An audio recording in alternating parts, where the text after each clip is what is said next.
Everyone, welcome to the channel.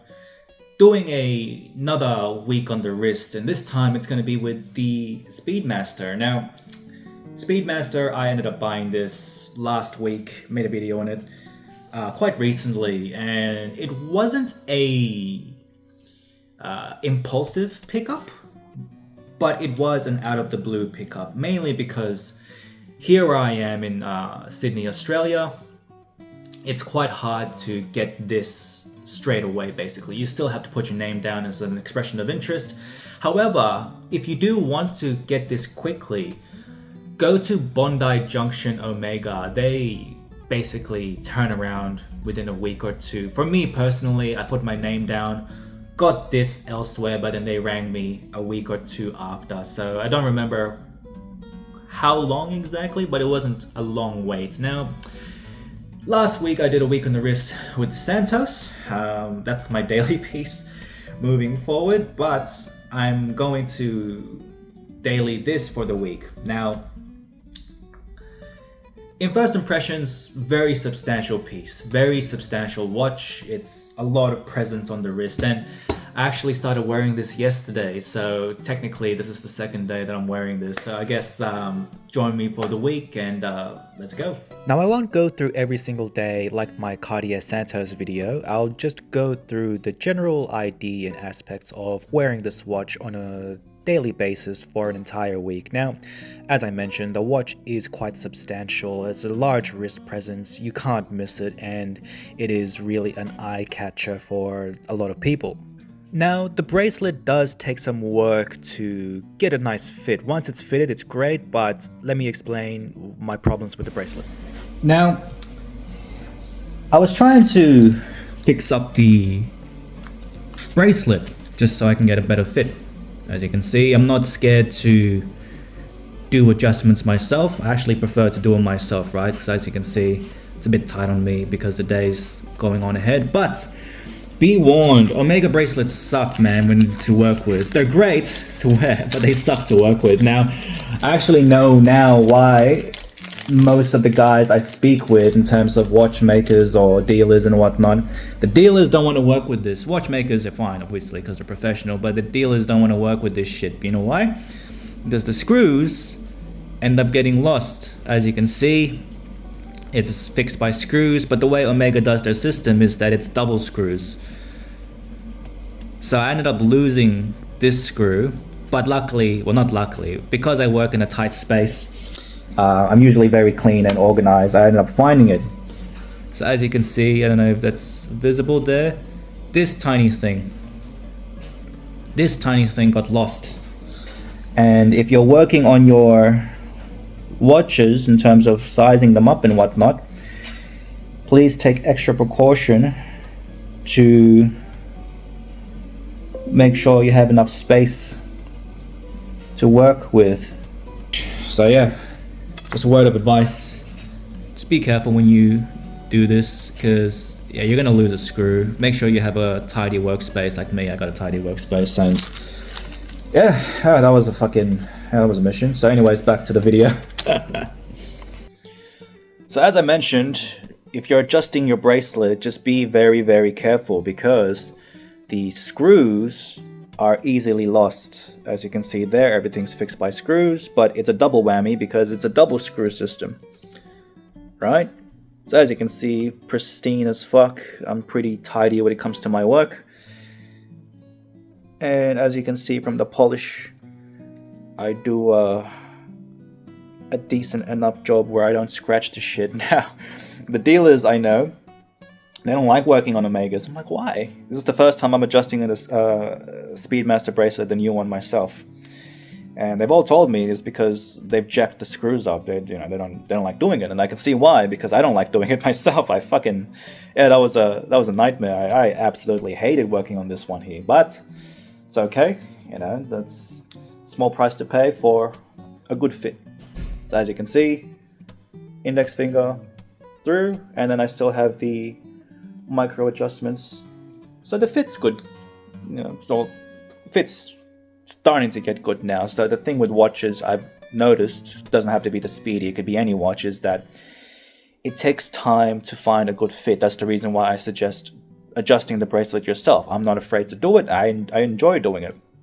I'm just not going to do this one. If I can avoid it, I got the fit, I'm just going to not do it, not going to bother with it, because it's just a bit of a headache, man. But yeah, anyways, back to the week.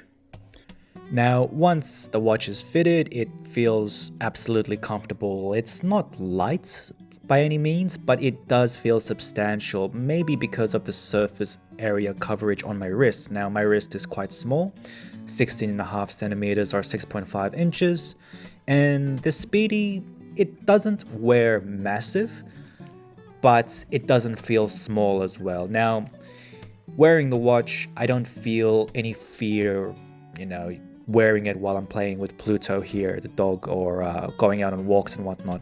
Something to note actually is that I actually dropped this watch already. So I dropped it on its glass on the table from about yay high, so to speak, so maybe about this distance. So I was taking it off and it just ended up slipping out of my hands. But the great thing about the watch is that it's a sapphire glass, so it ended up landing on its glass and there's no problem whatsoever. Now, I had the Hesalite version. That was my first luxury watch purchase ever.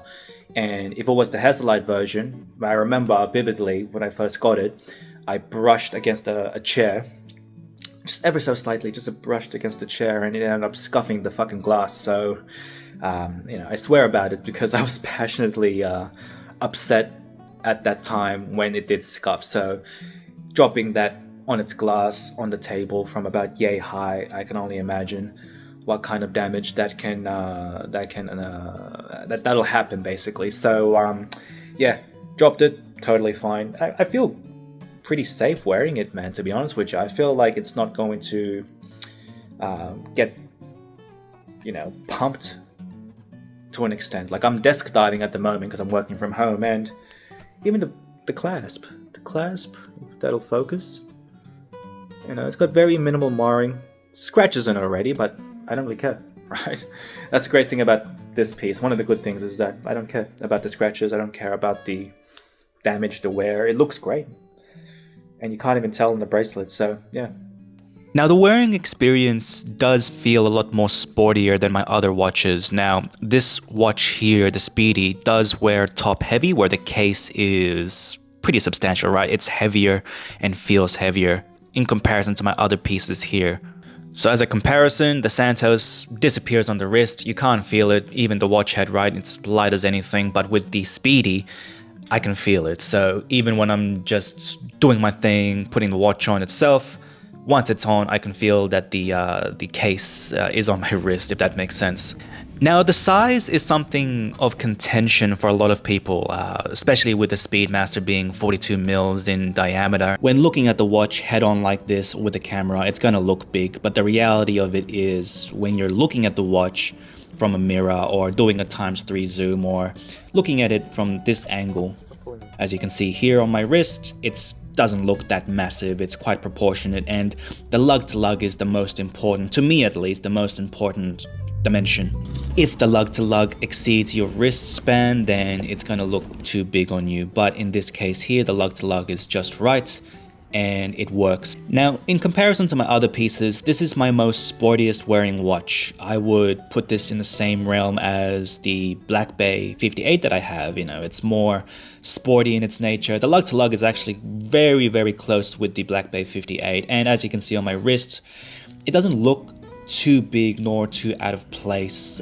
It's actually very legible and very proportionate. I've already gotten compliments wearing this watch in the office. Now, the dial, white dial, is beautiful, as you can see. It reminds me of a full moon in the night sky. It really is a beautiful thing to look at. And it's winter here in Sydney, so it's also giving me polar vibes as well, which is great.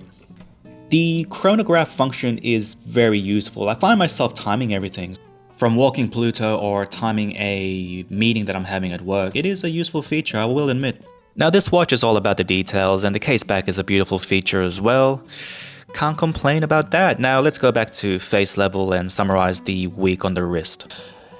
Okay, to summarize the week that was with the Speedmaster, what do I think about it? What are my thoughts on the White Dial Speedy? Well, I guess during this week, I've had a chance to play with it, test it out, see what life would be like if it was just my one and only watch in my collection. And I've got some thoughts, actually. Some pros, but also some cons as well. Now, let's start off with the negatives. Negatives of this watch would be the bracelet is very difficult to work with. It's not that bad, it's not the worst thing in the world, but it is annoying to adjust the bracelet of it. Like, make sure that if you're doing it yourself, that you're working in a very clean environment, a very tidy setup.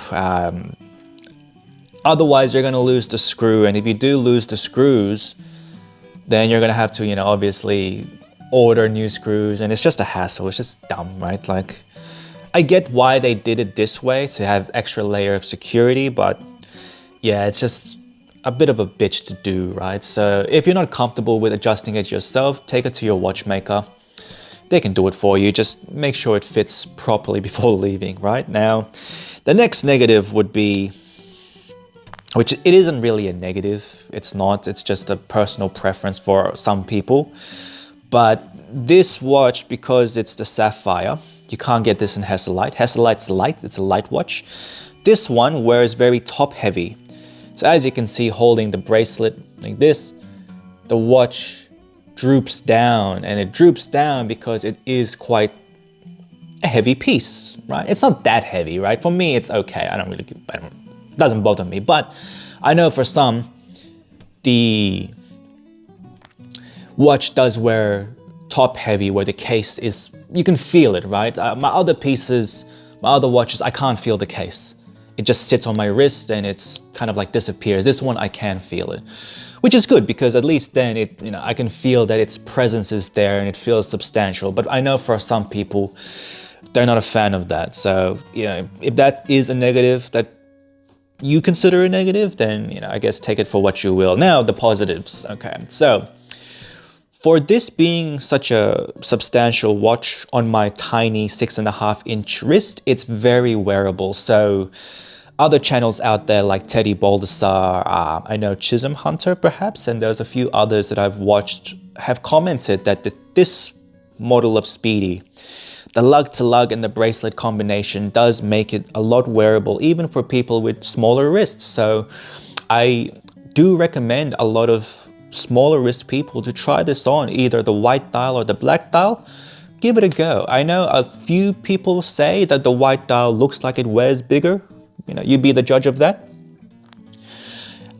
I think the white dial looks great. It reminds me, as I mentioned, of a full moon in the night sky, and it looks absolutely beautiful. And it looks as if that it's proportionate to my wrist. So with comparing this to other white dial chronographs on the market, there isn't anything like this, right? So when you look at the Tudor Black Bay Chrono, the Panda, that's a big boy. It's a chunky monkey, right? It's quite thick. It's 50-something mils lug to lug. I can't fit that. And not many people with smaller wrists can. So that, we crossed that off. Retail for that is about 9-ish, 10-ish thousand. So we crossed that off. The other ones would be a Zenith Chronomaster Sport, fantastic watch. It has a great lug-to-lug distance as well. I believe it's 46-ish or 47 mil lug-to-lug. Very wearable as well, but we're looking at 17,500 Australian dollars, which this was 13.4. Okay, so when you look at the 17 grand, you would expect, okay, Chronomaster should have micro adjustments. It doesn't have a micro adjustment on its clasp. That's already a knock off it. The bracelet isn't as good as well. It's just a typical Oyster polished center link bracelet. So, for 17.5, you kind of expect a bit more. To me, the price point for this watch, it's just right. There's nothing else quite like it, and it's definitely worth your attention. Now, the wrist feel of it is very pleasant. It's very sporty. The chronograph function is extremely useful. I find myself timing everything, and the micro adjust is very, very good. As you can see, I just adjusted the micro adjust just there, and as the day goes on, you can find that level of comfort where you're not bothered. Like with my Santos, because there aren't any micro adjustments, it does get tight during the day. I don't like wearing my watches loose. It just doesn't feel right to me. And with the Santos, I just got to deal with it, which is not the worst thing in the world. This, however, don't have that problem, right? So other than the bracelet, the look, the feel, the value proposition, the clasp, it's a durable sports watch. It's really, really durable. I've dropped it a few times. I've dinged it on corners. I've let Pluto play with it. I don't care about damaging it. I don't care about scratching it up. I just enjoy the fact that it's a sports watch. It's a sporty looking watch. When I wear it just with like my chillin' attire, it just fits in, right? And then when I wear my suit, it just fits in. When I wear my business casual attire, it fits in, and it's very versatile for what it is. So definitely worth your recommendation. Smaller wrist people out there, please consider this watch, because I feel like a lot of people are missing out, getting scared of that 42 millimeter diameter. It's not a scary thing. As you can see on my wrist, I can pull it off. This Instagram page I follow, Watch Girl Life, Patricia, I believe that's her name. Yeah, she can pull it off as well. It's a great watch. So that's the week on the wrist. Hope you guys enjoyed, and I'll catch you on the next one. See ya.